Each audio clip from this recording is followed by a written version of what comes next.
Triple kill for Aeon. That's the ace for Verdant.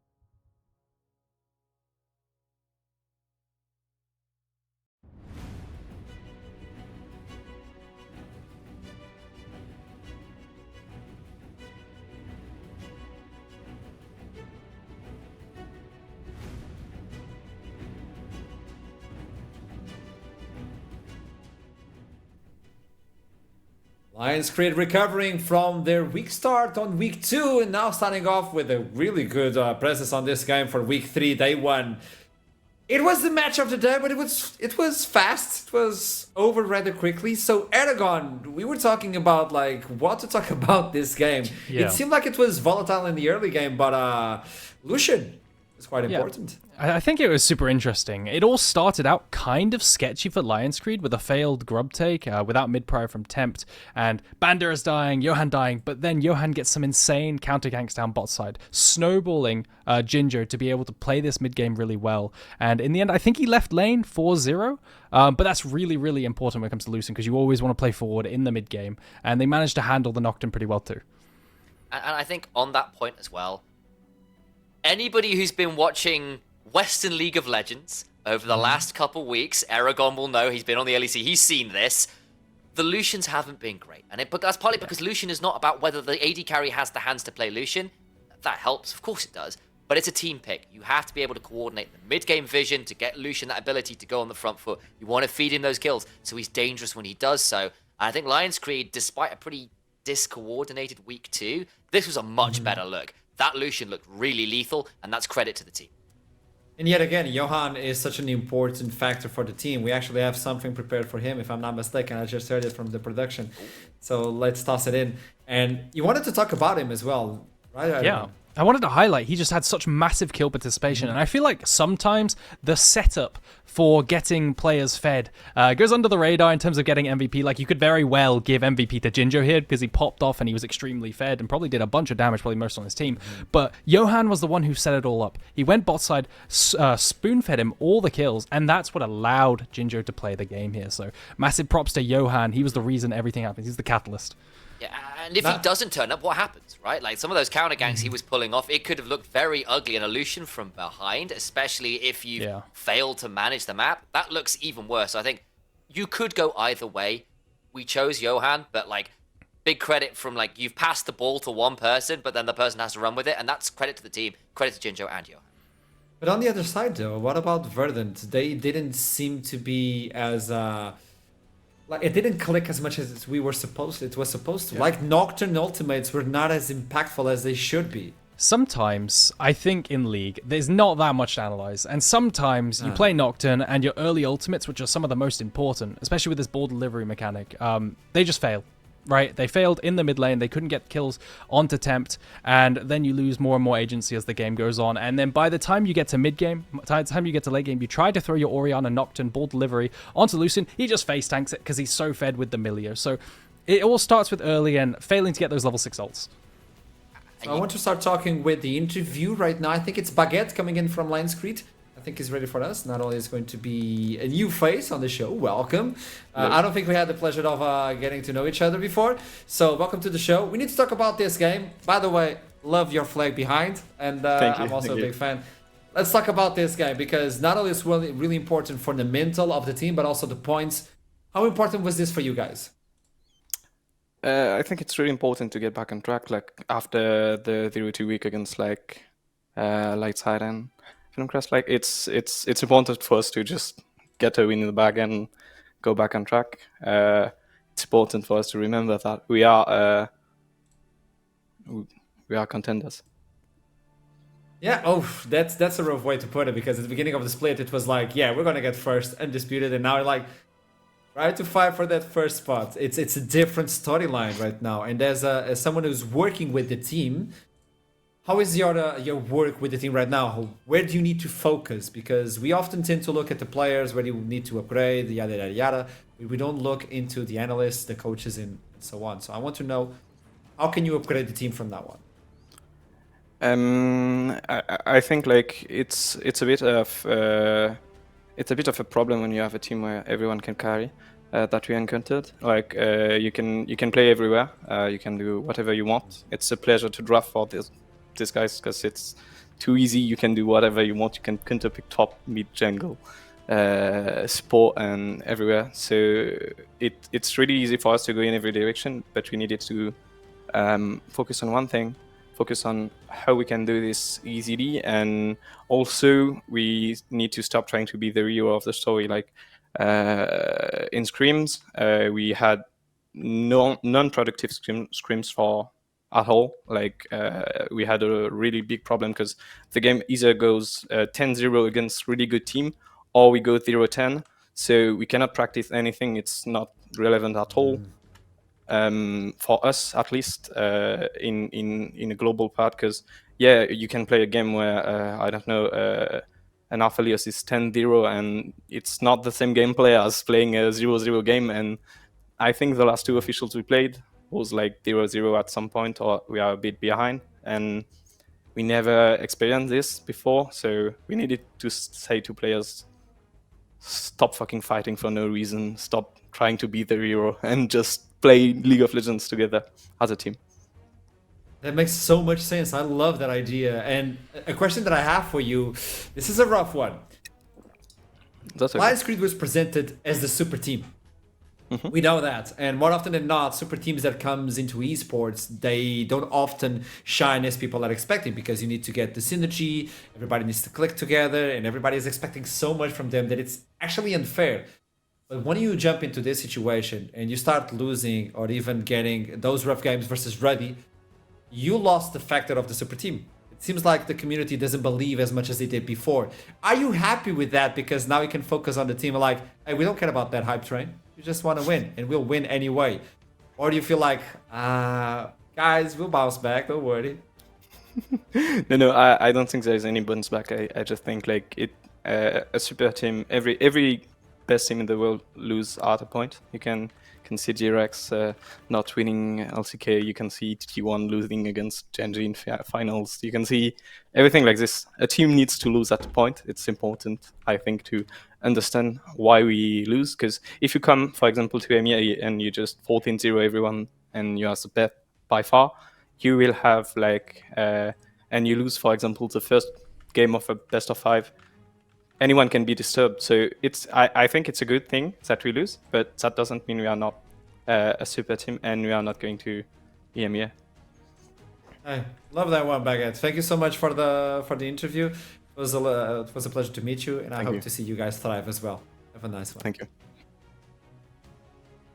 Hey, this was actually a really good highlight. Like the insight from him, I loved it. I think there was a really good point in there about the thing. Like, this team is a pleasure to draft for. So much versatility, so much carry potential. But it comes with its own curse, particularly early on in a split before the synergies are in. It's the inevitable super team curse you talked about. If you can play anywhere, you don't actually learn to play somewhere. And that's got to be a starting point before you start figuring things out. And if players aren't used to being weak side, are used to kind of just being the hero, as they were talking about, not playing a 0-0 game, then it gets interesting to track. I think they've sort of settled on playing through bot lane with Banderas on some sort of scaling counter pick. I think that's the angle they're going for right now, which is pretty common, to be fair, if you take inspiration from higher leagues. So it's nice to see they're developing some sort of identity. It's interesting, not only because they leave behind the focus of we have to perform because everybody's expecting us to. It is not easy to be part of a super team, because not only you get into the super team, but like I have a job that I need to do not only inside of the game but outside of the game. I have to win constantly. So losing that mental early on, I find it amazing. Also, it's just experience, right? Like, actually losing early can help in some ways, as long as it doesn't get to your head too much, especially if your pride's on the line. That's often a killer for pro players. If your ego gets knocked and you get more angry about it, or your confidence gets knocked, it's the other side of that coin. But as we're kind of hearing, like, they didn't actually have that much experience about playing from an even game state. And if those are the kind of players who are, largely speaking, playmaking carries across the board, whichever side you're playing for, if they try to do the moves that you can do when you're fed, when you're not, it gets a bit ugly. So use some choice words there, some now additional expletives to kind of carry the point over. But the point does stand, right? Like, actually, sometimes you just need to play the game out, like, normally. You don't have to play it out like you're the hero. Yeah, I love it. Let's move on to the next one. It's the final game of the day. In my opinion, it could definitely be the match of the day. Venom Crest versus NORD. A lot of people betting a lot on NORD, a lot of people betting a lot on Venom Crest. I want to understand why the team is so divided in predictions. What can we expect from this one? I'll toss it to you, Aragon, because you've been quiet so far. So yeah, I think this one's going to be kind of tricky to predict, and I think all the games today have been really tricky, but this one especially because I think this is our most evenly matched game today. Both teams have shown really good stuff. I believe both are 3-1. On the side of NORD, in my opinion, the shining light is just Warzy. He is absolutely performing insanely well every single game, 1v9ing no matter what kind of situation he's put in. But it's that kind of 1v9 threat versus the team player Venom Crest that's really impressive to me. Yeah, and then on the other side for Venom Crest, you've got like this team that's come from Division 2.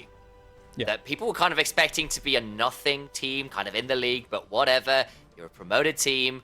How good are they really going to be? And not only has the synergy remained, that was the kind of thing that people thought would stick, but the actual level of play individually has been really impressive. And while I think on the whole it's been a team play that Aragon was shouting out that's really been the star of that team, part of the reason the team players look so good is everyone's just doing really well on crazy drafts as well. They have been pulling out some very fun compositions on top of everything else. Yeah, I want to highlight some players on Venom Crest who I think are performing extremely well together, right? I think it's the mid-jungle support trio that are working so well. Patsy, in particular, is probably my all-pro support at the moment because he knows where he needs to be every single time. He's often mid whenever mid's about to get dove. He dives top. He's bot lane when his AD carry needs to catch waves, and he's doing it so damn well. Zubak, the exact same. These pop-off 1v9 Viego performances also syncing with Patsy, and Painful's just there. You know, he manages to snowball off of them as well. So really, really impressive stuff, and definitely ones to keep your eyes on. They're up against Warzy, the 1v9 player, and I want to see how that clashes. Exactly, because you have the trio that is amazing. Zubak, to me, is one of the most impressive junglers, in my opinion. It's kind of tied up with Lion's Creed jungler as well. I'm like, in the mixed.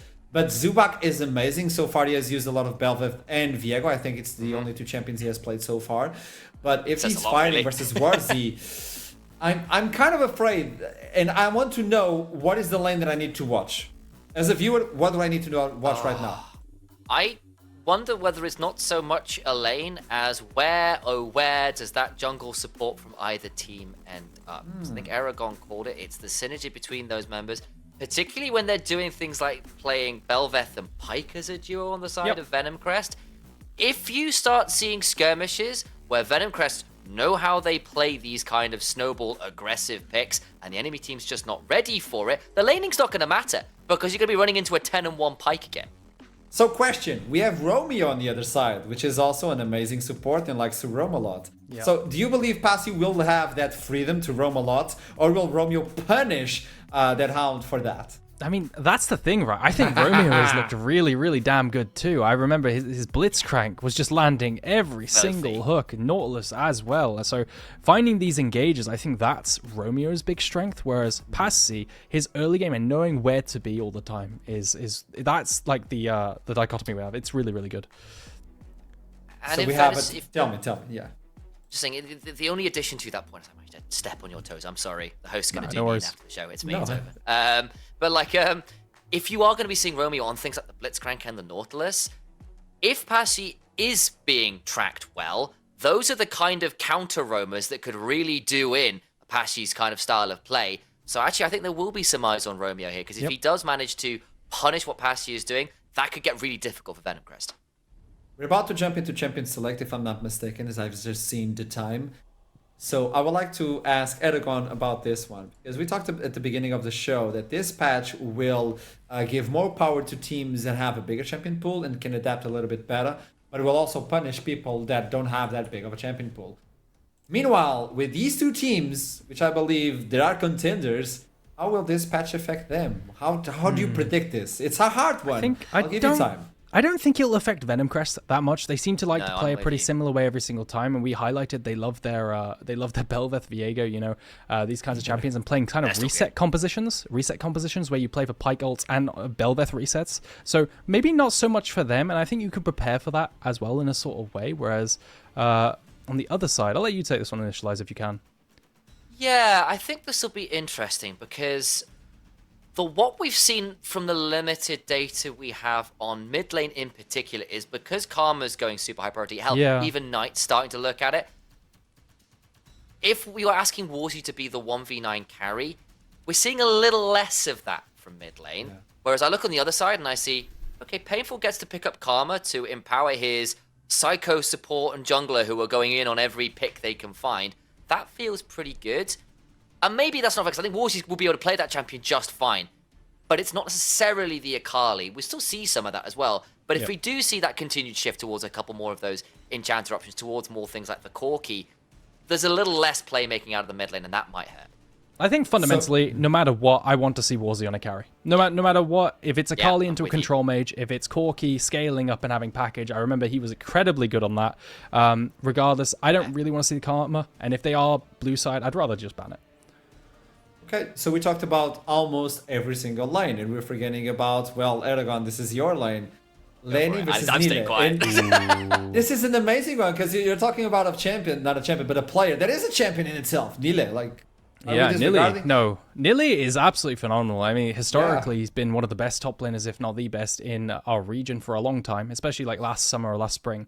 Whereas Lenny, he plays kind of similar champions too. I remember having a game on Gnar, right? Very similar champion pools, kind of carry top laners that will also scale and play what's necessary for the team. So yeah, it'll be an interesting clash. I think Nili might have his number just because I know this guy is so phenomenal mechanically.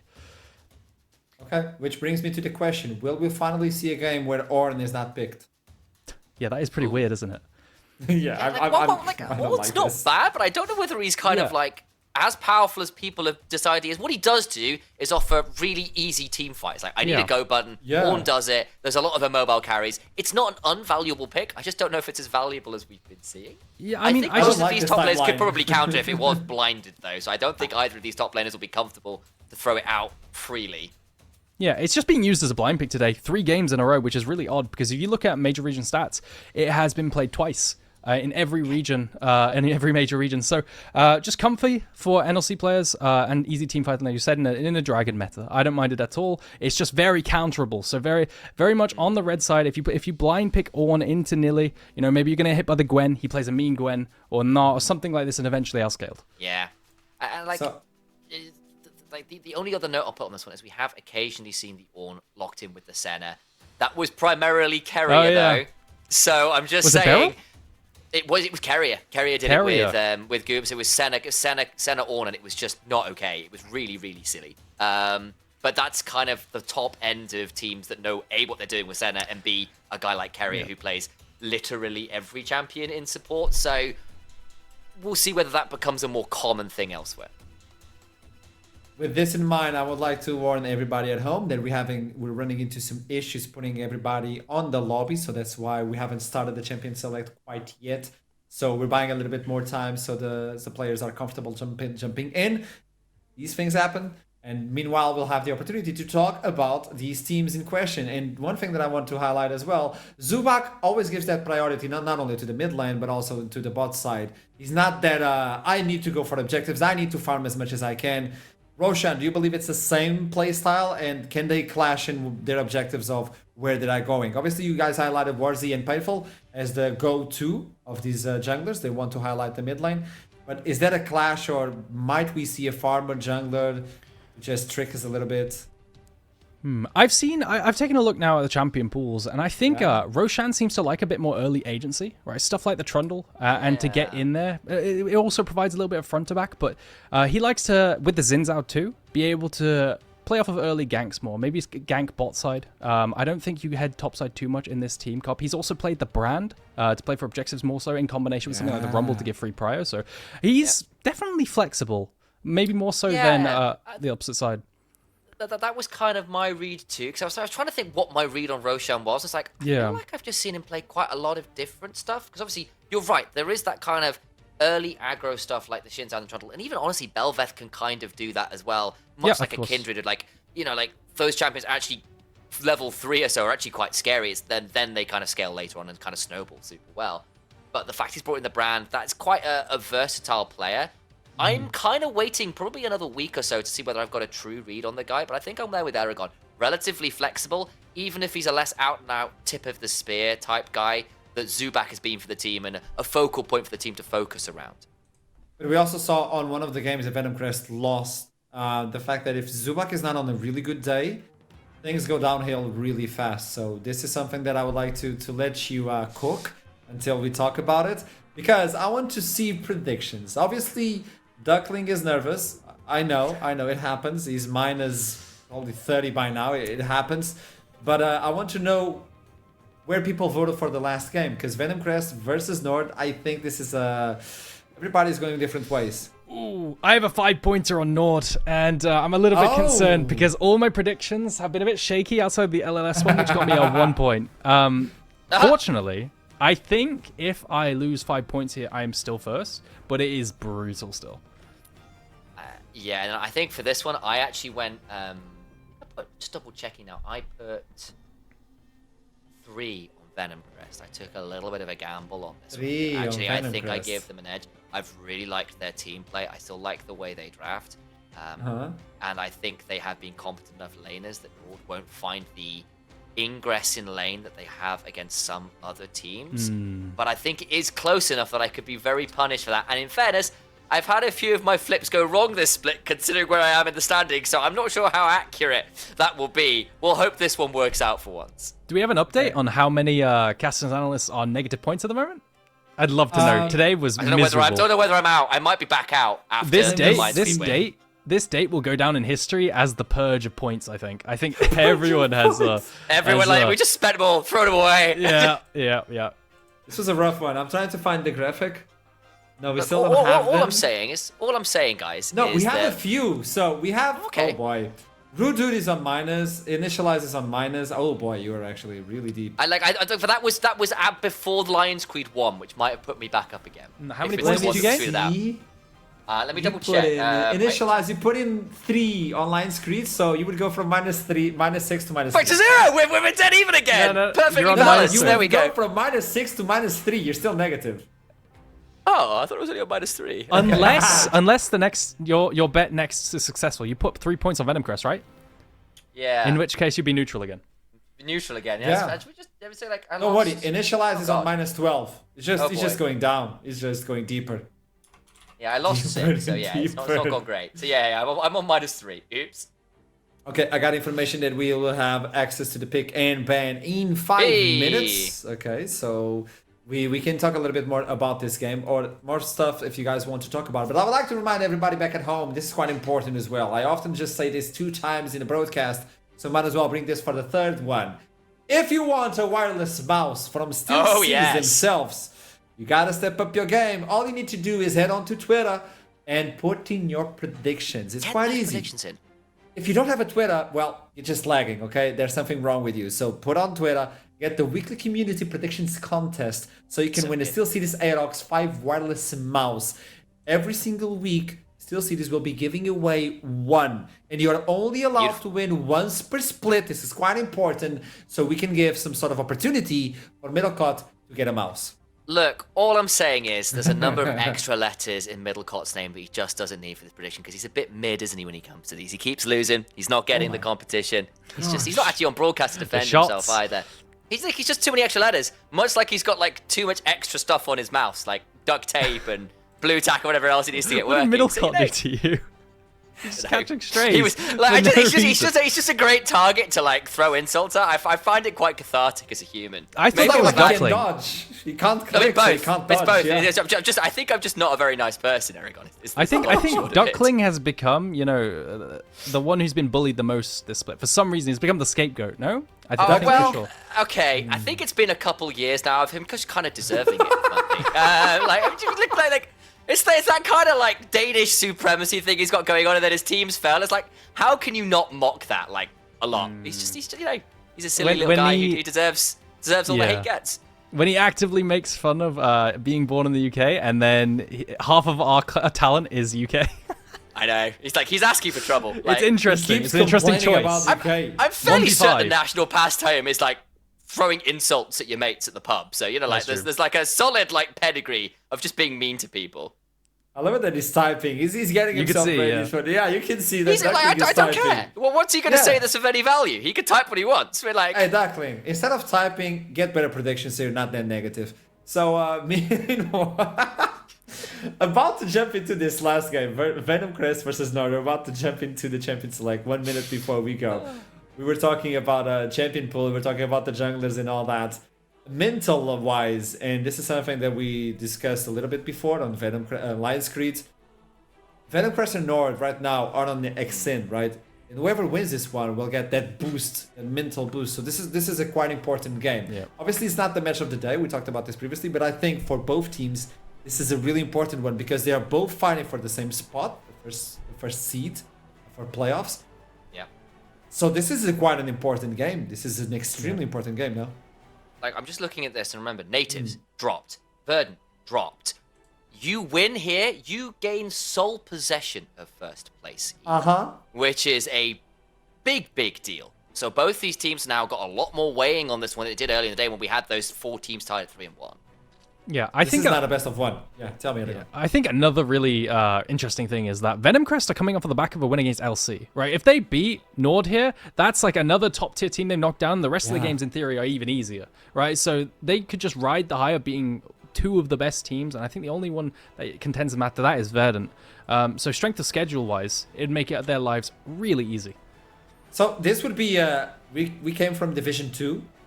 So get out of the way. This is our mountain now. This is like we're renting the place. Just move aside. So let's make a quick game. Oh, I'm good at making these up. Aragon and Initialize. I want you both to guess 3 champions that are going to be picked. Okay, they That's- can't be normal champions though, Eric. Of They've gotta be interesting 168, ones. is it? No, I'm just pointing it out. Like both teams will pick 5. I want you to pick a team and give me 3 champions of that team. So, All you right, pick. I'm gonna go with Belveth Jungle. So you're going for Venom Crest. Yeah, this is Venom Crest. Yeah, I'm gonna go with Venom Belveth Jungle. I'm gonna go with Belveth. Varus Varus. and Rumble Top. Rumble. I'm gonna go with Belveth Rumble for priority into grubs, and that's the idea. 'Cause it's hard Oh. because stuff could be banned. I know. This is why it's a hard game. I asked 3 out of 5. Okay, I was nice. I was really Yeah. nice. Initialize. You have NORD. So where do you So I'm fly? going to for NORD. Okay, in that case, I think they get the Bran. Yeah. I Brand? think Okay. they get a carry for which I think they're going to get the Akali, and then I love it. what does Nile play that might be fun into a Rumble? How spicy is he? Can I swap Rumble for Nah? Just quick, last second retract. Oh, I'm Boo! sorry. I Oh. don't think you can. I don't think you're Okay, allowed. if it's into the Rumble, I tell you what, I think he's going to pull a Mewin. I think he goes for. He's got. Like I say, if it's a Rumble, I wonder whether he pulls a Fiddlesticks and just pulls a Mewin because he's a psycho like that. Wait, so but your it's not- last one is Fiddlesticks? Well, it's not happening anymore because the Rumble's not available. He's supposed to be into Aragon's options. Yeah, I think they're. Oh my goodness, Jungle is getting really pinched. I Rand's wouldn't be got as well surprised to see as a Belveth ban now as well as some maybe some Makes more. sense. Since Zubak hasn't really shown that much diversity, I wonder if Jungle is just gonna get 6 bans. Honestly, Makes sense. And I think considering how key to Venom Crest winning he has been, like in all of their Yeah. wins, he has been involved in so much. Yes, with the rest of the team, yes, with Bastion, things like the Pike, but he has been part of that really aggressive kind of front foot style of play. If you do get rid of the Belveth and you start asking questions of that, how much more mortal do Venom Crest look? They've looked really good so far, but it has only been 4 games in 2 weeks, guys. So this Exactly. could still be flaws to exploit. I like the Seraphine ban as well, because that was kind of something that caught teams off guard last week. Yeah, my big question for Venom Crest is if they are a one-trick pony reset composition team, because that's all they played. Every single game, it's Viego or Belveth with resets from any other champion. So it'd be nice to see them branch out. Already going for the Ezreal's not so much single target reset. Alternatives to that would be Jinx for AD carry, but it does look pretty standard. Ezreal has been buffed a bunch, and we're just going to get a trade of AD carries. I think Ashe could be also really, really good here, and you just play to... I think we might just get a Giga ranged bot lane matchup. Yeah, I think so, especially because Hashi might then also go towards something that can roam, and Ezreal is one of those champions that you're kind of okay leaving alone if he wants to leave lane. That has often been the case. The Seraphine's gone, this kind of works. Lilia has been pretty potent, and it's not bad into Shinzao, who walks in and realizes, oh, I'm in melee range of Lilia, who just sleeps me. Kasante for the first time open as well for the day. This is the first time Kasante has been open. He's going to be picked for Lenny. Yep. This is a dangerous composition so far. The question that NORD have right now is, do you counterpick Kasante or do you drop it because you have enough answers? There are a lot of answers to Kasante, so you could drop the role. It just depends on Nilly to see if he does, because he has Gnar, Gwen. I'm sure he could play something like an Aatrox.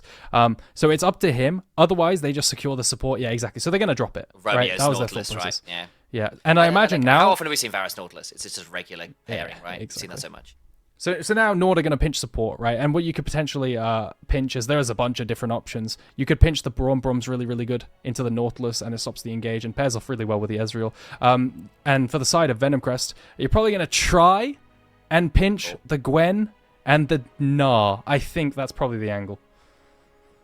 Yeah, I think that's fair. You could also potentially just get rid of the Udyr, which a lot of tops have been playing. That's true too, yeah, Kasante. of course. And actually... there's sort of an element of like, how good are you at leveraging your lane pressure into the rest of the map? And Nile is one of the better top laners at doing that. So that, I think, might be an option. They're going to get rid of that Gnar you called out. I think it really then is a debate between that Gwen and the Udyr. I think Nile would be happy with either. I think this is just the strength of Nilly with his veterancy. He has so many champions that you pinch one, he's just going to take another, right? And that way you always have an R4 here. And then you set up for a counterpick R5 for Warzy, your best player, in my opinion, the one who's been carrying. So... fairly simple telegraphed champ select, in my opinion. I think also because you've left, you've left the jungle till later. No, you haven't got it in early. But Roshan on that Shinzao that you called out earlier, something that can be a little bit more aggressive. You've got red side, and Nile is very happy to look for a counter pick. You know what you're going into as Nile, so you can probably fourth pick your top laner and then make Painful's life a bit harder, because you wanted Warzy on a carry. He should get the counter option here, which would feel pretty good. There's the Gwen ban. They decided that's the one they can't deal with. I think that's probably then an Udyr for. Yeah, I think Udyr, you could even just say you want the Rumble, even though that's also a really good matchup. Even though it's been a bit less prior recently, I'm sure Nilly can play it. There you go, right. So I agree. I think it would be the Udyr. I can't recall if it was Nilly had played it, but clearly he has. My only concern now is that you are lacking some AD mids for Venom Crest. I wonder what AD mid they're going to pair off with this Lilia, because that's what you really want. Mixed damage as well as priority, and that's why the Tristana has been banned. So we'll have to see what Painful has in store for us in terms of that, because I can't really think of one that goes unless too well. Unless the Ezreal goes mid, because we've seen a few people try it out. I think it's terrible. I don't know how much I like it, but they could go for the Senna, of course, being left up, and that is very potent. And then maybe we get the Ornn anyway, because it lurks alongside it. No. We see the Tahm Kench still available, and that's obviously the common one, but Senna does allow a few interesting support options. Yeah. So, all on what Painful decides he wants. If it's the Ezreal, I doubt. It's really hard to say. I think Tahm Kench Senna is a really good lane pairing that we've been seeing a lot, and Nautilus would struggle to kill it. But they really have been pinched here. I'm a bit concerned with Venom Crest. There it is. Okay. Mid. And now I'm looking at this comp from Venom Crest as, of course, Warzy's going to get this counter pick last. And basically, you've got 2 global ultimates from your 2 AD carries with a Kasante Tahm Kench behind it. And if you're diving in as Nautilus, Shinzao into a Lilia as well on top of that, you've got to pick your angles and timings really, really well. Hui's not bad here in the sense that because you've got the Nautilus and the Shinzao and the Varus, your ability to lock someone in place with CC for the Severing Bolt to guarantee landing feels pretty good. The only thing is I don't know whether he's going to be entirely safe from the range of the AD carry, so he'll need to be a little bit wary there. I love this composition from NORD. Venom Crest should take some time to scale. So, final predictions from both of you. Initialize and Eragon. Who's gonna take it? Okay, I think that NORD take this based on draft alone. If the both teams are equal skill, I think NORD take this. I much prefer their draft. I am not a big fan of Ezreal mid, but in order to pull that off, they're going to have to play with priority and secure Lily at her camps. Yeah. I don't know what your take is initialized, but I really like NORD's comp a lot more. I do quite like Nord's comp. I do, however, see an angle here where Passion Zubac with that pairing, if they could start roaming around and feeding souls to Senna as well, that could get really scary really fast, and I do like the frontline option. Especially if you start diving in and Lilia just gets free options to keep queuing you.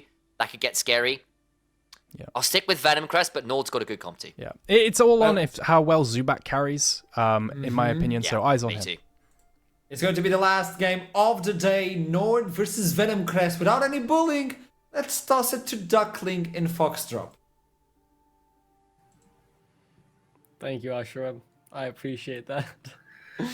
It's been a long day on the cast, many technical difficulties, but there is one thing, Foxdrop, I can't complain about. Despite me losing all my predictions, being down on my luck, seeing Denmark lose, the games have been entertaining. We've had bangers today, and you know, the NLC continues to deliver and continues to shock me with who wins the games. Regardless, though, this game, as the analyst has said, is likely to be the close of the day, just looking at the teams. And with these drafts, it has piqued my interest, this game, Foxtrot.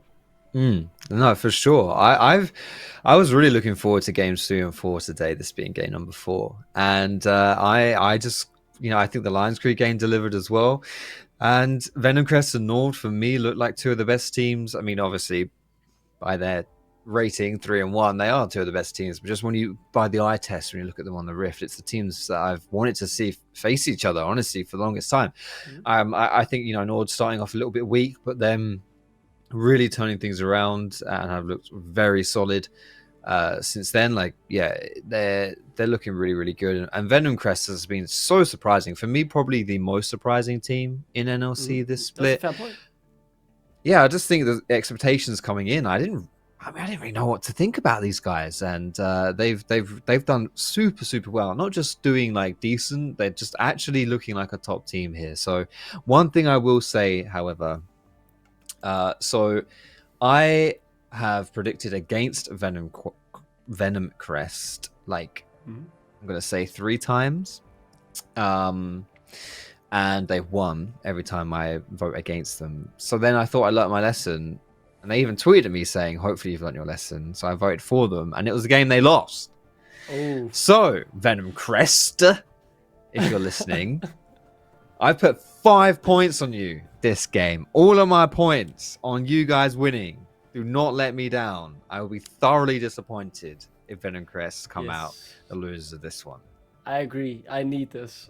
I really need this. Please, Venom Crest. I can't go 0-4 for predictions. I will never be able to look myself in the mirror again with pride about who I am. Just taking a deep breath before we head into what could be leading to my bullying for the rest of all of NLC's years. Obviously, it is all in good spirit. It's all part of good fun. But at this moment, I'm more disappointed in myself than anyone else, because how can I be this bad at predictions? Yeah, it's been a funky day, to be honest, but that's always entertaining, at least. It is. It's been a bit of a slow day as well. We've had a few technical issues, some things. A lot of technical issues. Yeah, I think Tournament Realm crashed for a while. I hate Tournament Realm, man. The players couldn't get on it, and then the backup we had, reservers couldn't get on it, and we had a player's electricity in Soul City died. Oh, it's been a long day. It's been a long day, but I promise you guys we will get into into the game as soon as we can. And there it is. Oh, there it is. The beautiful green grass of Summoner's Rift. Thank goodness. How I've missed you. This is the final game of the day. Venom Crest and NORD, both teams sitting atop the standings.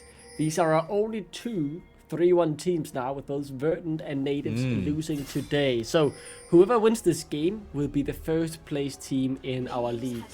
And NORD, coming into the league last year, a lot of hype on their roster. They performed well in both lists, getting a 3rd and a 2nd place, if I am not mistaken. This year, though, rebuilding their roster completely with not a star-studded of a roster, but certainly one that has potential. And Venom Crest, as you said, probably the biggest surprise of the split. I didn't want to judge this roster too soon because I didn't know many of the players, but to be honest, my expectations weren't that they were going to be this good. Yeah, I think that's very fair to say, to be honest. Aragon had some very positive things to say about Apache and the support. I think he's been very, very solid too. Zubak has had some phenomenal games from the jungle and from the side of NORD. I actually think Romeo has been quality too. I think these might be two of our best performing supports as a whole here in the NLC. So some big talent coming up against each other here as we reach the midway point of the split. Romeo now hovering in this bot bush, waiting for that level 2. So he can hook in, look for the play. Well, there comes the hook. The damage, not quite there as the follow-up from Mertz. Only those 3 auto attacks going for the lethality build, so he will be looking to poke his way through the HP bars of Venom Crest. But yeah, I wholeheartedly agree with your point. I vividly remember game 1 of the split with Romeo playing that NORD. He was very good. Let's see if Nile can get out of this situation. 2 ghosts have been popped, both top laners using theirs, and Nile simply waddling his way back to safety.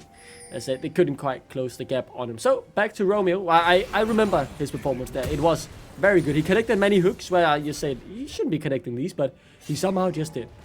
Yeah, here we go. Take a look now at this jungle. Because Zubak, you may see on the mini-map, Zubak just started at Roshan's top side. I mean, sure, you've got to respect this. You stole all of his top jungle. You've got to respect this. Has the smite, does get those grums and is able to flash away the heal, keeping him alive.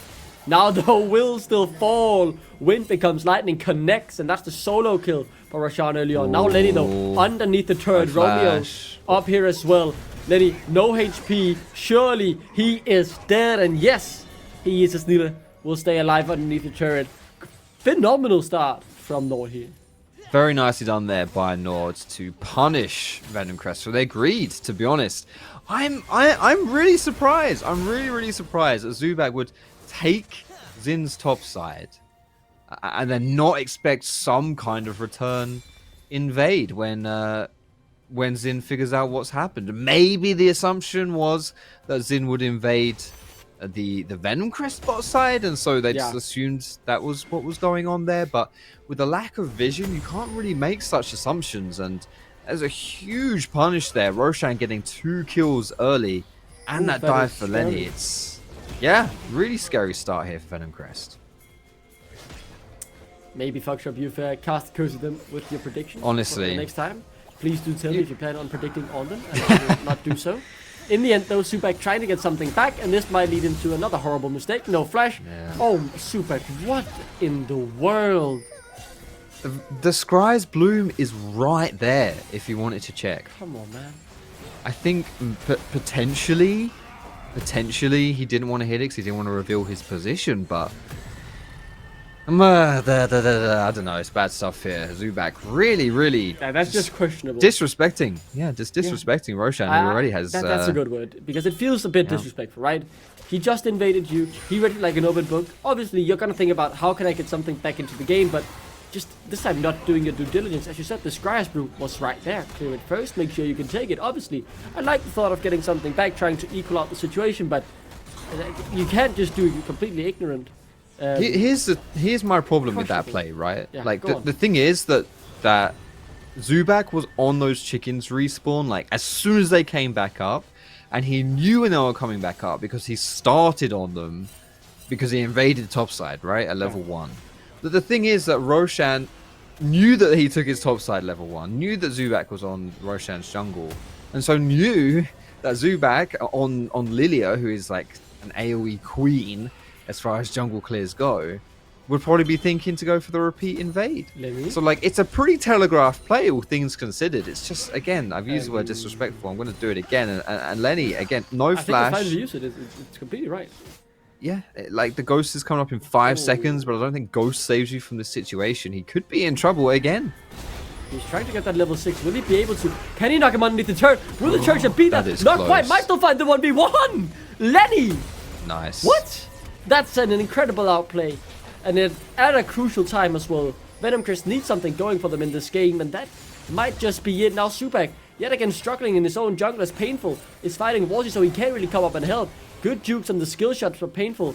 Awfully low at the beginning of the trade. Wins it out heavily though. Now could rotate up to try and help kill Roshan, who needs to be careful here. Will get taken down, shut down. Towards the Venom Crest mid laner. 2 good plays in their favor, and they're right back into it. Oof, okay, so Venom Crest pulling back a little bit here. Perhaps some disrespect actually on the side of Nord this time around. Nile getting not realizing that Lenny's going to hit level 6. That was really well played by him. Zubak buying time as well from Roshan, who went for that kind of greedy invade. I will give some props as well to Painful though. Like, he was trading up against Hui in mid lane and dodged out so many skill shots, which enabled him to actually then collapse onto Roshan. So good stuff there, calling things back here for Venom Crest. And speaking of Painful, right, one of our players who have come through our own NLC ecosystem, developed in the NLC Division 2 just like last year, and helped Luncus Lightside get promoted into the league, and now moved over to Venom Crest, our other promotee, I think is the word. One of the other promotion teams, regardless. So, you know, I'm obviously excited to see NLC Division 2 talent. I was excited for Bucci and EMP as well. Some of the guys I was looking at from that Lightside roster last year, saying, I know they did a good job down there. Let's see if they can translate it into the NLC Division 1. And obviously the start from Lightside wasn't that good, and Bucci and EMP, but Painful throughout the whole split has played phenomenally, and Bucci and EMP starting to show good performances as well. So it's great to see some of our Division 2 talent who has had a year in the lower division, you know, promote through hard work into the NLC Division 1, get a chance and prove their worth. I love that you bring that up, Darling, because that's really what this is all about, what we do here at NLC and these, you know, like regional leagues and stuff. It's about developing talent, you know, and you're seeing it. You're seeing it firsthand with the names coming through here. So we're also seeing a fight for the bot side, Dragon. Yeah, it needs to be a bit careful on this one for the side of Venom Crest. It feels like both teams at some point feels confident, depending on where they find the opportunity, because Venom Crest, after that last trade, very happy with what occurred there, but Nord with Roshan still on that 2-1 scoreline, 700 goal lead. He's also one who's able to go aggressive, and you can see it having claimed 3 Void Drops and now the first Drake as well, using the lead to take those neutral objectives and laying a foundation for how Nord could look to snowball the game. Exactly, and I'm not quite sure when those Void Grubs will respawn. You can see the top left, that timer, that's for Rift held at 14 minutes, so I think it's a 4-minute timer for the Grubbies. Probably, honestly, pretty soon they'll be coming back up, and with Nile being able to constantly push Lenny down. Oh, Lenny! He dead again. Oh my goodness. Hey, this is Nile he's doing it to, by the way. He's like king of our top lane.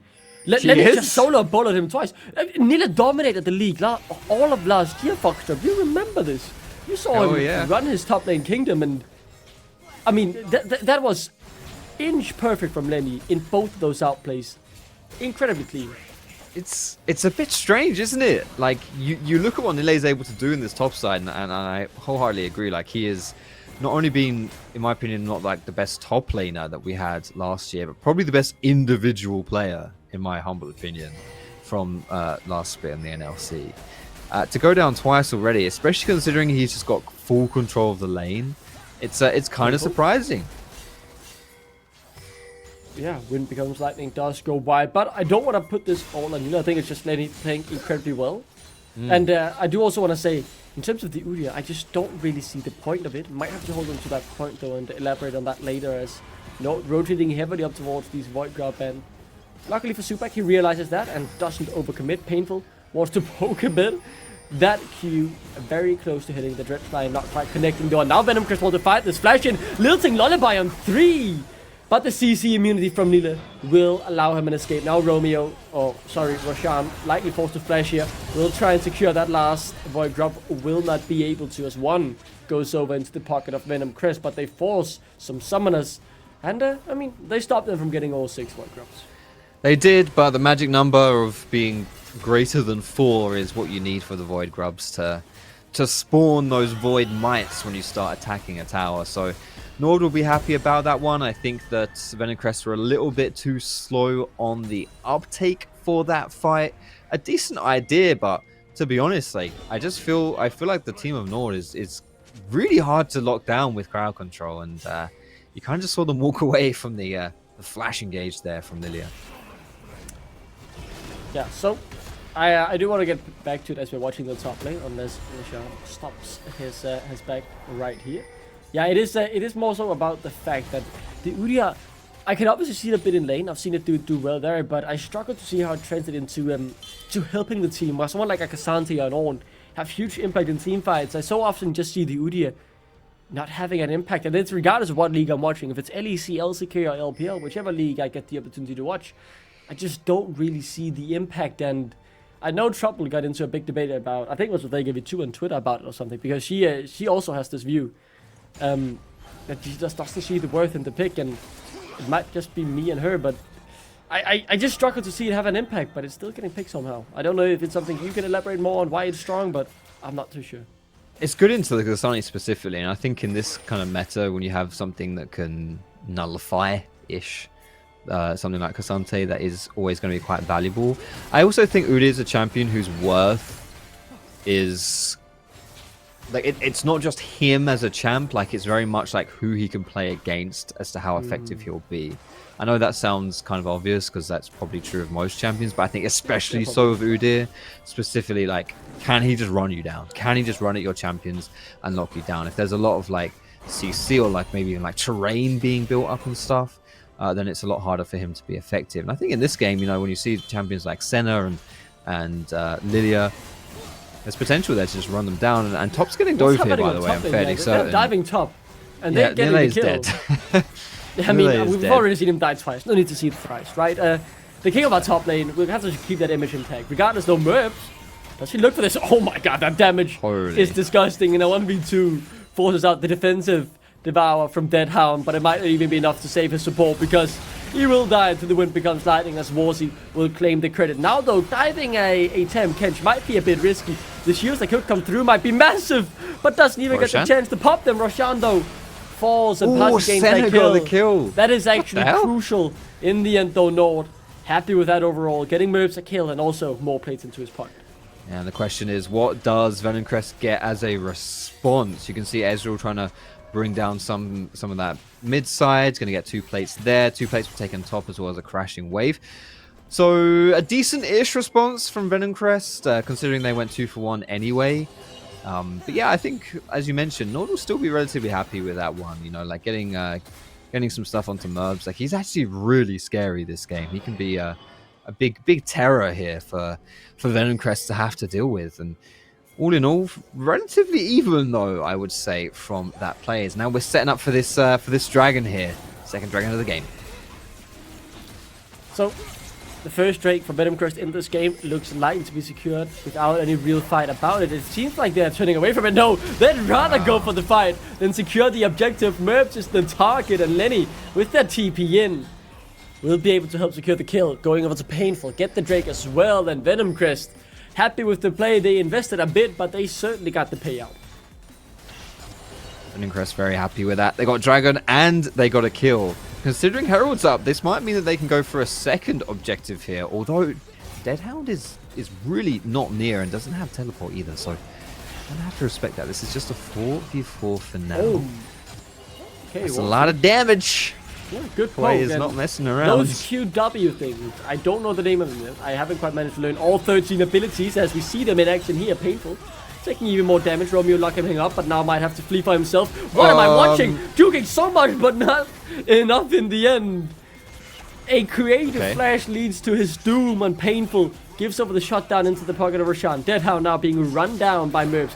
We'll try and turn it around. I think he might be able to. This is a Temp Kench, by the way, with the ultimate. Will get it. No way. One more auto should do it, and Merps falls. Now Lenny finds himself in a 1v4. Subak is around though. And Lenny being 2-1-2 does deserve some respect and needs a big investment if you want to claim the kill. The Cassandra went ahead, very, very tanky, and this game, very back and forth. Both teams finding opportunities, but also making mistakes. It's entertaining, though. You said it, Duckling. You said coming into this game, whatever happens, we know it's going to be entertaining. And are you not entertained? This is just ridiculous stuff here.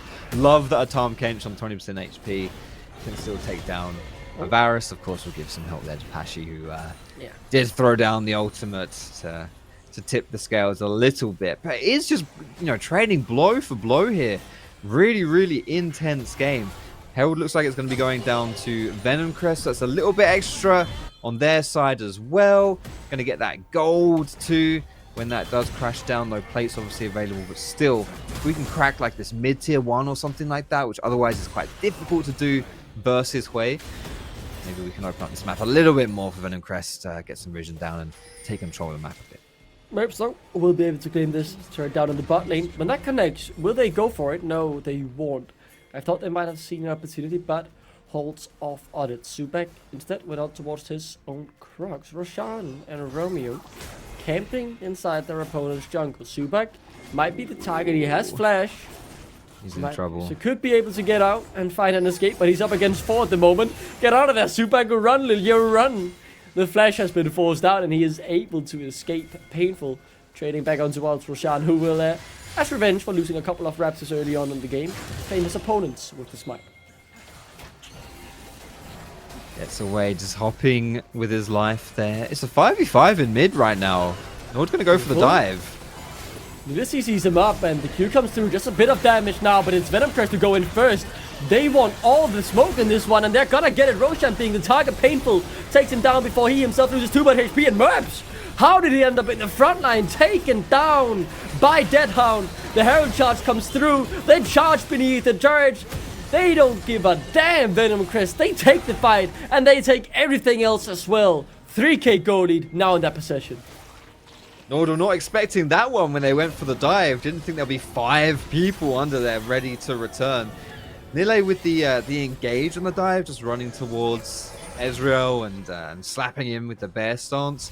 Unfortunately, there's no follow-up though from Nord because they're having to peel away themselves because they're the ones getting jumped on in the backside too. Really interesting fight, to be honest, but I do think Pashi taking the Herald, I wasn't sure how it was going to play out, but so a little interesting fact about taking Herald is if you ride in the Herald and you smack up against like a wall or something like that, you'll get bopped out 200 yards. If you smack against a structure, you're bopped out 700 yards. So whereas it can look like pretty risky if you run into just use Shelly as like a mode of transportation and then you get put in a really bad spot and you're in the middle of everyone, if you're aiming against a turret, it's less likely to be in a bad spot because you get thrown out so much further. So even though Senna did take the risky approach there, it's significantly less risky when you ram into that tier 1 tower. Yeah, I wasn't aware of that. Let's see though if Lenny can find a way out of this one. Is that 2 more members from cheating up? He can obviously win against Neil in a 1v1, but in a 1v3, it might be a different answer. Lenny, no ghost, no all out, can't even look for the outplay, just accepts his fate, fights bravely, but that is big shutdown gold on towards your important carry. Merps hitting level 11, gaining big shutdown gold. A good way for Nord to find a way back into the game, actually. Very smart attack there for Nord to go for the top side. Knowing that Dragon is spawning, you kind of assume that Venom Crest are going to be towards that bot side to secure that objective, seeing as they have control of the game. So Nord like, you know what, Venom Crest, they'll be bot, let's go top, try to do something here. Lenny, a bit disrespectful. Yeah, for sure. Wow. Like, that kill in and of itself is decent look, but 2 turrets, very nicely done by Nord. They just tied up the gold with that play. It had just became a 3,000 gold lead. Thanks to that good fight from Venom Crest before, and now, yes, they might have gotten the second trade from it, but that's not a soul point or so. It will obviously help you get to that, but in the short term, you just lost your whole goal lead. Painful will be able to build it up a bit here by getting this turret down on the bot side. But Venom Crest, finding their lead through the team fights, might want to look for another soon. I have a gut feeling about that, hitting those 2 item spikes. Especially Painful having that mana immune upgraded to mirror mana. He's feeling confident at this point of the game. Definitely. I think scaling is something that Nord will have to be a little bit worried about. Certainly be cautious. You've got Senna who infinitely scales, obviously, but then Ez is just... oh, it's just gross, isn't it? It's really, really gross. And I think when you've got someone like Lilia to provide like supplemental damage as well. I say supplemental. Sometimes she can be like the main force of the damage. There is honestly a lot of tools on the side of Venom Crest that can be used to bring down NORD. It's going to be hard to have your target selection if you're NORD in team fights, because even if you bring down one, then it's like the heads of the Hydra. You cut off one and then 3 more appear in its place. So very, very difficult to navigate in that sense when it comes to these team fights. So, we are at the 21-minute mark, nearly hitting the 22nd minute. With only 3 drakes being taken, that'll also be quite a while before we start really fearing a soul coming through. But the Baron is on the map, so especially the junglers need to be careful for those. That was Deadhound using the Devour, just to make sure there was no play happening there on his jungler. Keeping them safe is at the utmost importance, because one overstep from a jungler and all of a sudden that Baron can be going into your opponent's hands. Remember, both of these teams, as you can see, 3-1 in the standings, but more importantly, the winner here will have sole possession of first place as the game day ends. A nice surprise and a nice treat for whoever wins this game. It's a very good point. We came into today with 4 teams tied at 3-1. The other 2 teams, apart from Venom Crest and NORD, obviously, they lost today. So, yeah, if you pick up the W here, you are the #1 team in the NLC. Both these teams, to me, a bit surprising to say that halfway point of the split they would be in first place. I think especially with Venom Crest, obviously not knowing what to expect from them coming into this split, but they've been super impressive, honestly, in the way that they work as a team. Their macro plays have been very impressive as well. Yeah, I'm honestly very positive about our league at the moment. Not only the fact that, we've talked about the parity in our league, how any team can beat anyone on either given day, but I'm also saying the level, I think, is higher than I initially did expect. It's a bit comforting. Obviously, we are by no means the biggest ERL who's going to be able to smith on anyone we play against at EMEA Masters, but, I am quietly optimistic about the future, not just the level, but also, the entertainment in our league. I can't remember the last time an NLC split has been this close, and I think that reflects in my predictions. And the fact that I've had so many wrong, even though it does hurt in that standing, it just means the league is enjoyable to watch, and it is so fun going into the games, not really knowing what happens, right? I fully agree with your sentiment there and love the parity and the excitement of the league, but I'm not going to let you use that as a cop-out for your crap predictions. I know what you're trying to say, Cut me some that, slack. any team can win on any day. It's so hard to predict. No, Duckling. You're minus 4,000 for a reason, bro. And you can't escape it. Better luck tomorrow, okay? That's what we'll say. Hey, look, you could still turn things around, right? If you're halfway through the split and you're in a negative, then there's no saying that you won't go through the next half and be positive. Maybe you can even end on a goose egg. Who knows? On a goose egg? Does that mean that I might end up winning or what? Goose egg is 0. So goose egg is 0. Oh, okay. Yeah, big fat 0, big fat goose egg. Big fat 0. You know what? I'm aiming for +1 at the end of the split. I'll be happy. I'll be satisfied. Sure. But let's get it back to the game, because there's a soul point spawning in just 15 seconds. Venom Crest want to have it. Same goes for NORD. 2-man sleep could have come through, but no, Roshan won't be ulted here by the Lilting Lullaby. Lenny denies the ultimate from Merbs, just Wing through it to cancel the CC. Deadhound, though, has been poked. Down to half HP. Warsi. Yeah, look at mid. Lilting Lullaby. Wall come through. Now they go back in on Lenny. This time no W. He's CC to oblivion. He's fleeing. Devoured up. And in comes Subak. He gets to sleep on Warsi, so he can't fight at the beginning of it. And before he even has the ability to change anything, it seems like it might already be over. He does do good damage on the end of it, though. Roshan still alive. Same goes for Warsi and Merbs. The 2 damage dealers here from NORD. Lenny stepping up. Wants it all, but can't quite get it. He's now the one being taken down instead. Roshan, Merbs, and Warsi fighting a battle that I initially thought they couldn't win, but now maybe, just maybe, they can. They're happy, though, that all 3 get out alive, and Venom Crest, they claim the prize they came for, that being the sole point. But do they get out alive? They're They're not on the wrong quite side happy. of the rift. No, I take it all back, as painful flashes away from the piercing arrow and claims 2 more kills to Venom Crest Arsenal. Oof. That's 3 dragons now, as you said, soul point for Venom Crest, and they're even pinging the Baron. They got those 2 delayed late kills, including one of which on the jungler.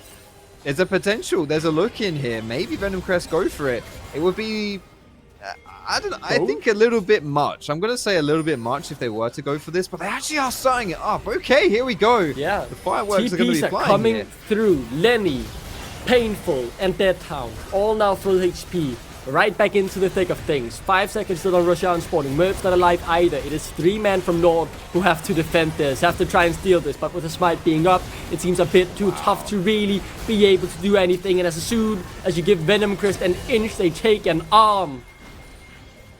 Wow, that is quickly that goalie balloon to 5,000. That's crazy. I was skeptical. I was skeptical of that Nash play. I thought, you know, a lot of the poke coming through from Hui and stuff, maybe they could make something happen. But did you see Painful's WQ onto Nile? Nile being like meant to be a tank. It took like a third of his health down. Yeah, it's tough. It's a tough situation here for Nord, and just really well executed by Venom Crest. That team fight around the dragon, nicely played, getting those picks. They've really just not only been able to succeed in one facet, but like they won the fight, got the dragon, and then got the Nash. Like, it's absolutely ridiculous. Yeah, they gained so much from that. Look at their items now. 2, 3 items even on someone that carries 3.5. On Painful, 2.4k ahead of his counterpart, who's not doing bad. 250 CS, 2.5 items, 2 kills, 3 assists. I mean, that is a strong Hui, but it's just not. It doesn't do anything against this Venom Crest lineup. Surprise of the split, I think it's fair to say. As after this game day, Foxtrot, they are looking to go top of the NLC. Yes, they are, and they're looking like it's going to happen as well. I can't, you know, if you said to me at the halfway point of NLC, the, you know, newly promoted team, Venom Crest, they're going to be the #1 team, I would have, you know, maybe thought you were a little bit cray-cray. But to But sleep I tell with you the what is losing lullaby, cray-cray, the team they itself. cancel the travel from Deadhound on towards Smurf. That surely would have been his life had he been devoured there by the catfish. Now instead it's Roshan who tastes the fate of the belly from Deadhound. This is an absolute slaughter. Romeo, he's the next victim. It's What? ridiculous. Venom Crest, they've just metal to the Like- pedal and they are pushing for the win. Yes, exactly. Like, precisely. I was literally just going to say, it's the decisiveness of Venom Crest. Like, and you said it before as well, you take an inch. Can you they give an end inch, here? They take a mile. Can they like, end? I think they're actually looking for the Nexus hit. Oh, Merv though does get a good piercing arrow through 2 of the crucial HP bars, and now they will be able to claim Deadhound as well. The decisiveness is lovely to see, but you can't be over eager, and they lose 1. That's not much, but for Nord, they stop the bleeding for now, and you know, more importantly, they keep their game alive. This is the thing at this point in the game now. Nord not having too much to hold on to.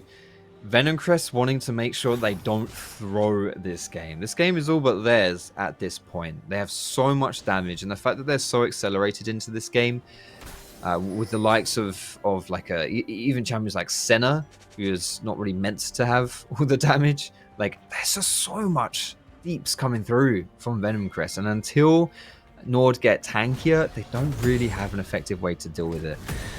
Question is, how do you close out now for Venom Crest? Obviously, mid lane, you've pretty much conquered all there is to conquer in that lane. You don't really want to be sitting there unless it comes down to a team fight for a push and an end. And I really think for Venom Crest, like, you either want to attack one of the side lanes, but to be honest, I don't think you need to get that Q. I don't think you need to get that complicated. Dragon spawning in 30 seconds. This would be Soul, and it would be Ocean Soul for Venom They can't Crest. win if they lose this Ocean Soul. They have to contest Yeah. it. But I don't see how they win at 5v5.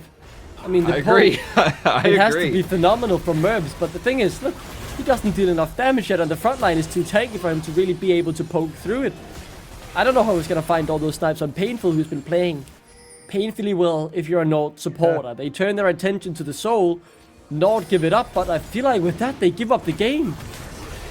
They have to give it up. It's just immovable objects and unstoppable force. If you a lose-lose situation, if you don't get this Soul, then my goodness, an Ocean Soul for the likes of Venom Crest. Like, I mean, okay, so let's look at Kasante with his itemization, right? Jackshow, They can't as kill he's he's like indestructible now. Like the more he stays in the fight, the tankier he becomes. That new item on the left hand side, you can see there, it's kind of like purple background, like a blue thing. That's the unending despair.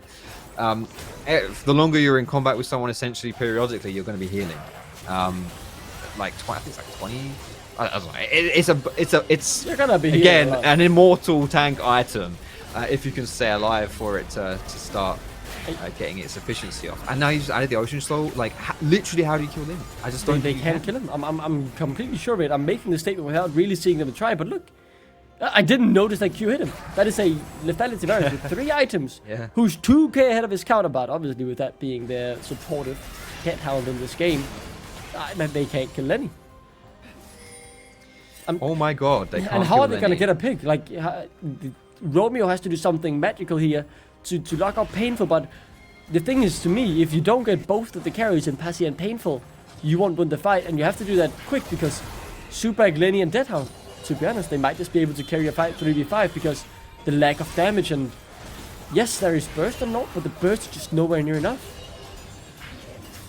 Tough situation for NORD right now. You have to try and pick, like... I mean, look at Painful's health though as well. He's just so far ahead levels-wise. Even he's hard to hit down. Like, I can't see them doing damage to him. I think they got through half of his magic resist shield there. Which is back up in 10 seconds, by the way. Now Rashad is the target. I can definitely see him take damage, as he might just fall here as well. Lenny just walking into the lineup of NORD, not carrying at all. There goes Nille. And this is it. It's just done. There's nothing you could do at this point. No. Maybe you have to relocate one of Venom Crest's team members to the same city that the electricity went down for our first game. I don't know who that was, but Yeah, that was obvious. But yes, but look, apart Lenny's from back that, to full it's, HP. yeah, it's not looking too hot here for NORD. He's taking the turret and doesn't care. Flash forward from Supak. He doesn't need to do any more. They could just auto attack from here on out, and they would never die as NORD just can't cut through the HP bars. It is Venom Crest, out of all teams, at the end of the day, who sit atop the NLC with a score of 4-1. Beautifully played. Like, considering they went behind in the early game as well, Venom Crest, they still came out on top. They found a way to dig in and and to come back there. I was super impressed, specifically Lenny in the early game was great. Like, his lane phase was really, really good, and his team fights he actually played really well too. I was able to buy so much space for his team by just jumping in and going crazy, and the fact that he got counterpicked, right? NORD picked Udyr, and it was Nille.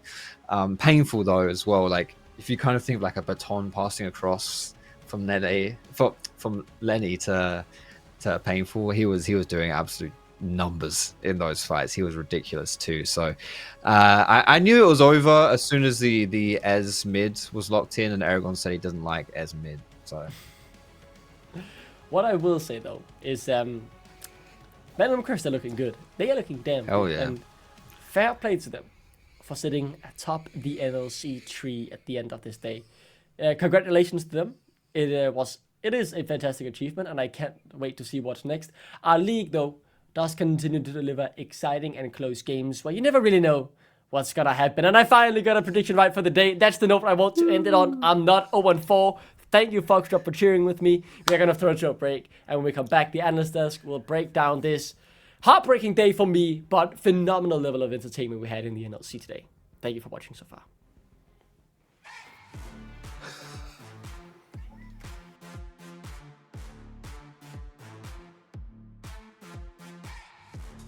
At SteelSeries, we make the headsets, mice, and keyboards that the world's best gamers win the most with. And we've been doing it since way back.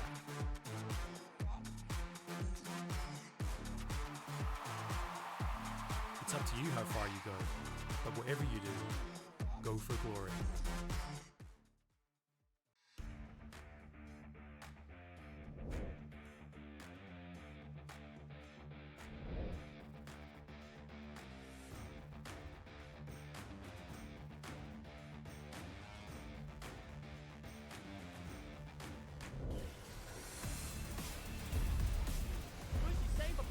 Both of them now gone. The soul has been denied, but the fight Not yet decided then in the front line though. Takes so much damage in the backline. Yankee having fun with his opponent.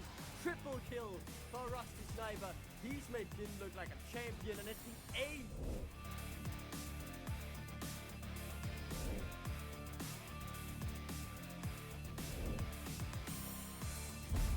Sniper! Rusty! Sniper, man! Alex allowed to run rapid across him, but just as much as perfect. Begins to dash on forward to the Darkin Blades. Execute everyone. Built dead, Alex dead, Edford dead again.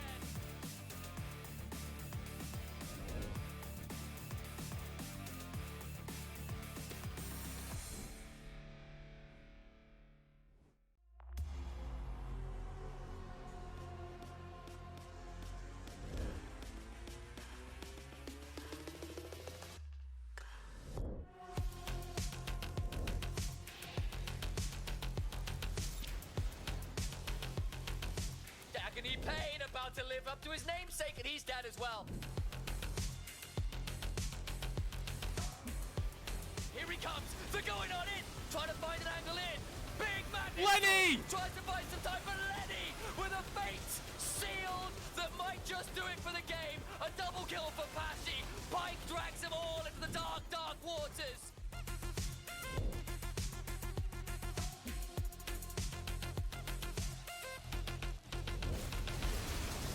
He goes back in! That is insanity for Vernon!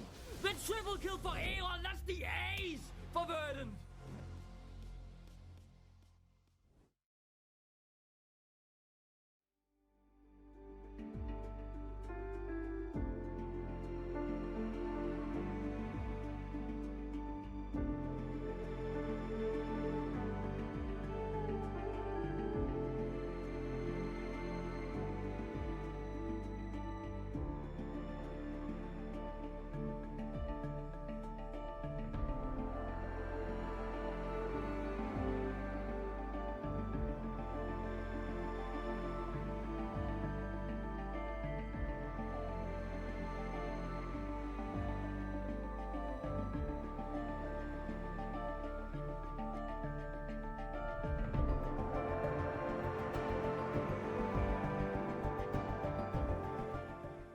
The snake bites the phoenix and it's Venom Crash taking away the last game of the day. It was an interesting one because let's start it off. Initialize, you're looking ready for something.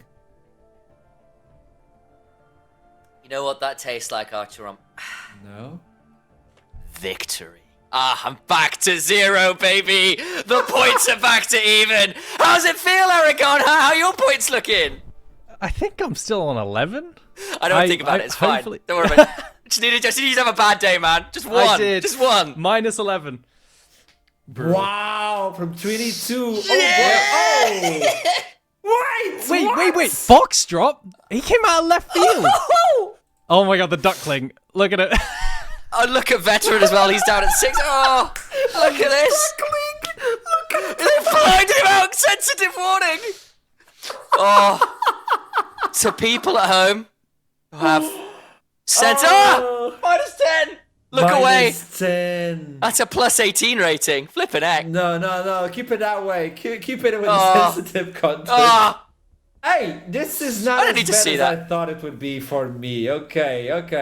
How am I suddenly back in there? Okay, I say that. I'm looking at this as like there's like a 12-point gap between me and second, but everyone else is only 6 points apart. I'm fine with that. Well, it's not as painful as I thought it would be.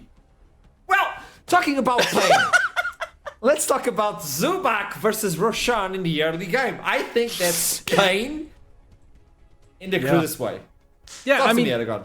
I think it showcases a lot of resilience because I won't lie when I say I thought Roshan won the entire game in the first 5 minutes, right? Roshan absolutely had his number, matched the invade, then invaded back, solo killed, then covered his respawning chickens, and then killed again. It was just absolutely brutal to do that, but it doesn't matter. Despite that, they managed to come back on behalf, like Lenny, managing to get a couple solo kills, and then managing to turn around as well, getting kills onto Roshan in the invade. Just massive props to him for coming back and then scaling up. Yeah, and I think it was those two things, wasn't it? It was the solo kills from Lenny. One was obviously an attempt at setting up from a dive, and that kind of got turned around. And then the second one was just a straight-up solo kill. It was disrespect. That can't be allowed. And then when Roshan kind of oversteps that one time on the one invade and donates a shutdown over to the Ezreal, and Painful starts turning online on an Ezreal that I know Aragon wasn't best pleased with, and understandably so, but it still worked well, and feeding it early gold off a shutdown, that's got to occur if you're on the side of NORD. So you have the early lead and you just lose the opportunity to jump into the late game. And we'll talk about that later on, because I want to start talking with NORD Romeo's waiting for the interview. The Nautilus, the one who knocks. And this is why we're going to talk with him for the interview, supposedly. Or maybe we should start. I'm just waiting for the information from the production. Who knows? Well, let's start with Venomcrest, the bites from the snake. Romeo. It is Wherefore art thou, Godo Romeo? that is waiting for us. Let's jump for the interview with him. Godo, welcome to the interview. Pleasure to meet you. And you just took down NORD.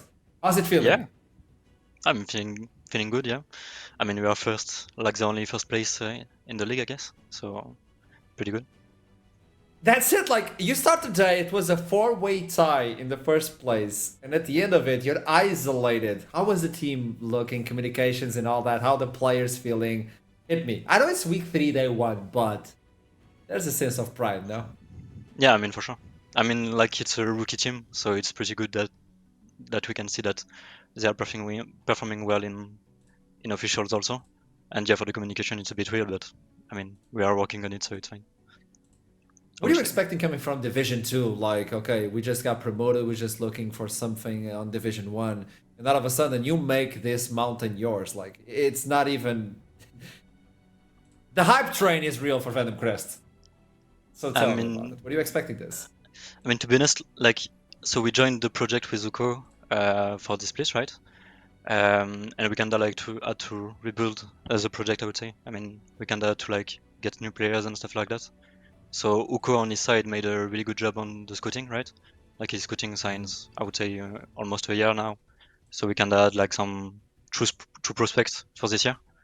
Yeah, I mean it's kind of like how we came into the league, and then after this it's just trying to show that we actually want to be in ERL1 to play EMEAs and stuff like that. So that we're just not there to not play the relegation, basically, I would say.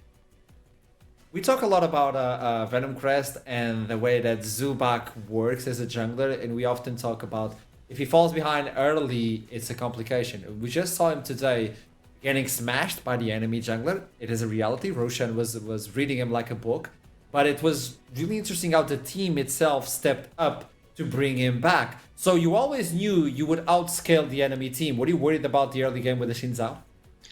I mean, yeah, we knew that we would outscale, basically. We kinda was worried about like how the early game could go. I think we trolled a bit, to be honest, overall, like the early game. But I think like it's like, I mean, we knew that we just had to like chill a bit at some point, and that it would just like roll around for sure, you know. So. Last question for you, Godo. Do you think you have an understanding right now of how the teams are working for an NLC at this point? It's only week 3, day 1, okay. But do you have a feeling like, I understand how they're working. Do you have a feeling? I mean, kinda, I would say. Like. Okay, so tell me, aside from Venomcrest, obviously we're talking with Venomcrest, aside from you guys, who do you think is going to jump to playoffs with you? I would say, I mean, Natives, because they beat us, so they are the best team in the league, you know, for sure. And I would say Verdant, like it's between Verdant, NORD, and Lions Creed. Maybe the tie is between NORD and Lions Creed, maybe. But I mean, I know Lions Creed stuff, and I know they are going to bounce back, so yeah. Maybe it's NORD or that is out of the playoff, we don't know. Interesting. Lovely. Okay, thank you so much for this one. I got a lot of content to talk now, so thank you for this one. Have a best of luck for tomorrow, and I'll see you soon. Thanks. See ya. I like to put the poison. I like to pick it. This is interesting, and they understand if Zubak falls early, there's a complication, and he did fall early, but they had the late game, obviously, right? There we go. Yeah, and the problem is, when you're against double AD carry, front to back with an extremely tanky front line, and your only damage, because everyone else is behind, is Warzy trying his best to 1v9 on a Hui. You can only really do so much. You can't even pop the Kainic Recurrent Shield, and it's just doomed, right? I think at the start, Initialize, you said, yeah, this is going to be a game where Cassante dies last. I thought that was a great way to put it. Yeah, like you have run basically double poke artillery pieces. You've run the setup to make sure Varus and Hui cannot miss skill shots because their targets are stationary. The problem is that you've got a Senna with Barrier, with a Tahm Kench in front of them, a Cassante in front of them, and there's an Ezreal who's got, solo lane experience and a flash and an arcane shift. And then there's a Lilia there when you've got these melee people going forward to try and set this up in the first place. If you don't get one person cleanly straight away before a Devour, before the Night's Vow, before the shields and everything else comes on through, your actual fight gets very, very difficult, especially if you get enough gold to get enough tankiness online. And at first it looked like the snowball was going to be really clean, and you give just a little bit of gold back, and suddenly that front to back gets so ugly. And they never really managed to recover, despite, again, a really strong early game from the likes of Roshan, and actually a pretty good game all the way from Warzy. It's just kind of compositionally got quite tricky. I gotta say, Painful was an amazing Ezreal, even though a lot of people are not big fans of Ezreal. He made that champion look astonishing. So that's why we're going to jump to the MVP of the game, which was not him. It was Lenny with Cassante getting beat up on the top lane, and all of a sudden, my goodness, did he cook? Yeah.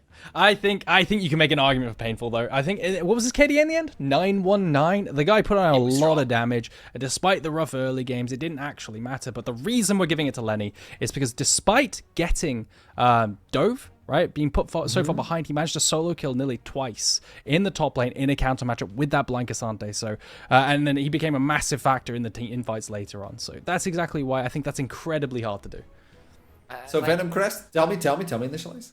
I was just saying, imagine a game where that second dive comes off and Lenny dies again. Imagine where he doesn't get that second solo kill and the snowball keeps going and Lenny actually isn't a factor. The Udyr takes over the top side of the map, and then Roshan goes elsewhere. That game looks so different. That's some seriously clutch play to get that MVP. So maybe top laners actually are relevant in the meta. Yeah, I think so. I think they're probably, I'd say it's a solid second best role in the game right now. Now we're talking! I might agree, because Grubs are pretty good, and you can place to do some seriously scary things with Shove. Top laners are important. Keep that in mind. Also, by the way, mouses are important. So if you want one, head on to Twitter and tell us your predictions so you can win this Steel Seed's Adox 5 wireless mouse. It is beautiful. The air goes through. It has the lights as well. It is wireless, and it's not on the hands of Middlecott. It could be in your hands. All you need to do is get the best predictions on Twitter. And we're giving away one per week. So it's your opportunity to shine through with that mouse. But also, I want to see the teams that shine through today. Show me the standings. Who's at first place? It is none other than Venom Crest, and then at second place we got Natives, NORD, Verdant, and Lionscreed. And all of a sudden you have 4 teams tied up in second place, and then jumping to the 6th place it's Lightside, DMG, and Rudy at the last place tied up with DMG. It was a journey today, wasn't it? This was probably the most confusing and hardest to predict day. I said at the beginning of the broadcast to say it again, and because it came true, it was so hard to predict. I think most people really, really struggled to know who was going to come out on top, and yeah, it really came to fruition, didn't it? Oh boy! Oh my word! Oh, that's a culling. That's absolutely brutal. Oh, Middlecott, buddy! No, Middlecott! Oh, dude, it's the imperfect day. Lights out, baby! That mouse is not yours. Can we get like a record for people who get this like perfectly wrong, like alongside the perfect days? Because that is rough stuff. I mean, if you can smile like Middlecott is smiling for that picture after this day, man, life is good. I'm just saying. This is why he's screaming on the inside. Dude, he just got 11 points. This is why Foxdrop recovered. Wow. How are you feeling, Aragon? Having only earned a single point to the positive today. Yeah, I'm just looking at that and I'm regretting not putting 5 points. I'm actually thinking of my reasoning, and I'm so sad, man. I really, really regret not putting 5 points on Lightside. It is what it is. Final words for you, gentlemen. Tell me, Initialize, starting with you. Yeah, okay, actually, you know what? I have got something. It's specific for Steel Okay, Series out okay, there. okay. You have got... Listen to me, I'm getting close, Listen to me, Steel Series. You have got the potential to do the funniest thing ever. Just pretend. Just pretend that Middlecott's won it. And then bait and switch him when he puts out his announcement videos going, yeah, I've got it, and just go, yeah, we were lying. It's not you. Send Just him an empty throw him under the package. bus. Send him an empty package. Exactly. Just commit. Be as like delightfully cruel as you can be, because the rest of us would love to see it. The content you could gain from this. I beg you, send them an empty package. Yep. Please. Wow. Jack's never talking to me again. That's the end of my like working relationship with Middlecott. It's over. But it's worth it. Eragon, final words. Yes, it is. I'm so chaotic. I'm just gonna reiterate. I think the empty package would be fantastic. I want to see his reaction. What's And in I the want to box, see- Middlecott? Yeah. What's in the box? I would love to see that one. Gentlemen, everybody at home, thank you so much for watching. But remember, tomorrow we have another day of NLC. It's week 3, day 2. It's a new dawn, it's a new day, it's a new life. And keep in mind, you gotta keep climbing. I'll see you tomorrow at the same time. Cheers.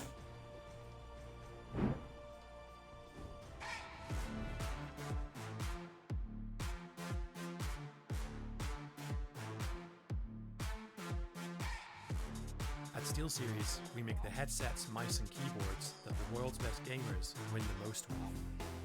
And we've been doing it since way back.